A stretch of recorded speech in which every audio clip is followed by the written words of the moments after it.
इस्लाम कहता है करता तो सिर्फ परमात्मा है। जो करवा रहा हम कर रहे हैं, क्या पश्चाताप, क्या पाप, क्या पुण्य। ऐसा जिसने अपने को समर्पित किया हो वही समझ पाएगा उसकी करुणा को। समर्पण में ही उसकी करुणा से संबंध जुड़ जाता है। ए पैगंबर, लोग तुम्हें खुदा का बेटा कहते हैं। कुल हुवल्लाहु अहद, अल्लाह हुस्समद, और वे तुमसे खुदा का हाल पूछते, तो तुम उनसे कहो कि वह अल्लाह एक है और अल्लाह बेनियाज है। उसे तुम्हारे मानने की कोई जरूरत नहीं है कि तुम उस पर आस्था करो।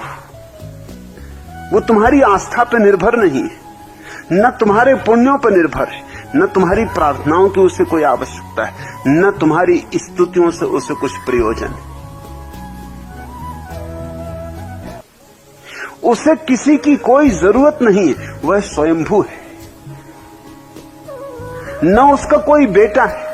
और ध्यान रखना,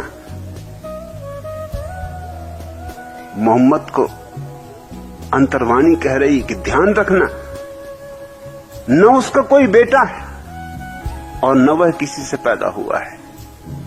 यह अस्तित्व किसी से पैदा नहीं हुआ है, यह सदा से है और सदा होगा। यह पैदा होने की बात ही मूढ़तापूर्ण है। यह धारणा कि कभी परमात्मा ने जगत को बनाया एक दूसरी गलती को जन्म देती। तब सवाल उठने लगता है कि फिर परमात्मा को किसने बनाया। क्योंकि जो लोग ये दलील देते हैं कि परमात्मा ने जगत को बनाया, उनके दलील देने का कारण क्या होता है, दलील का आधार क्या होता है? दलील का आधार यह होता है कि कोई भी चीज बिना बनाई नहीं हो सकती, किसी ने बनाई होगी। यही तो उनकी दलील का आधार होता है। इतना विराट अस्तित्व किसी ने जरूर बनाया होगा, हो कैसे सकता है? इतना जटिल, इतना सूक्ष्म और इतना सुसंबद्ध चल रहा है सारा व्यापार विश्व का, जरूर इसके पीछे कोई चलाने वाला होगा। नास्तिक कहता है ठीक, स्वीकार करते। फिर हम पूछते हैं कि परमात्मा ने जगत बनाया, तो परमात्मा को किसने बनाया? तुम्हारा ही तर्क है। जब जगत तक को बनाने के लिए परमात्मा की जरूरत है, तो परमात्मा तो और भी जटिल और भी सूक्ष्म, उसको किसने बनाया? और वहीं तुम्हारी आस्तिकता घुटने टेक देती और तुमको कहना पड़ता उसको किसी ने नहीं बनाया। अगर यही बात है कि उसको किसी ने नहीं बनाया, तो फिर अस्तित्व को ही बनाने की क्या जरूरत है? तुम्हारा तर्क ही गलत हो गया। तुम बेईमानी कर रहे हो। या तो तर्क ना दो ऐसा, और तर्क देते हो तो तर्क की पूरी निष्पत्ति पर जाओ।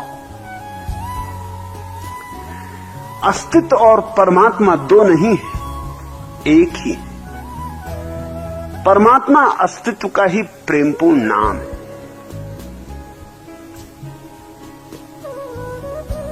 जिन्होंने अस्तित्व को प्रेम की नजर से देखा है, उनके लिए परमात्मा, और जिन्होंने अस्तित्व को सिर्फ तर्क की नजर से देखा, उनके लिए अस्तित्व। मगर बात एक ही है, अस्तित्व तो वही है, चाहे तुम प्रेम की नजर से देखो और चाहे तर्क की नजर से देखो। बुद्धि से देखो तो प्रकृति, और हृदय से देखो तो परमात्मा। न तो ये किसी से पैदा हुआ है और न ये किसी को पैदा करता है, उसका कोई बेटा नहीं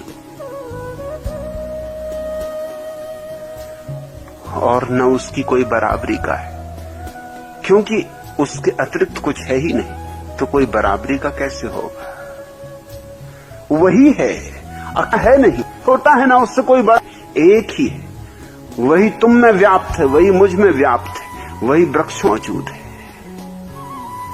इस मौजूद जो है,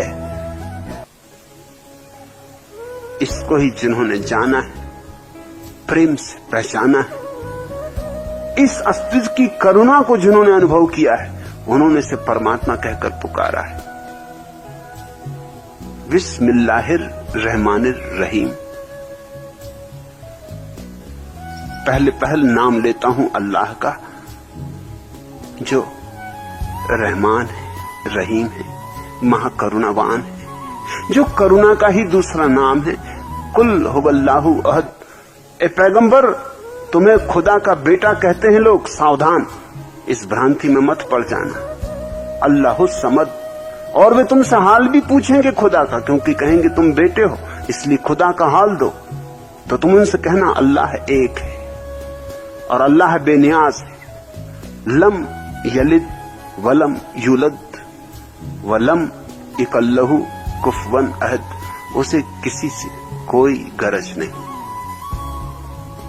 वह आप्त काम है, उसकी कोई आकांक्षा नहीं तो गरज कैसे होगी।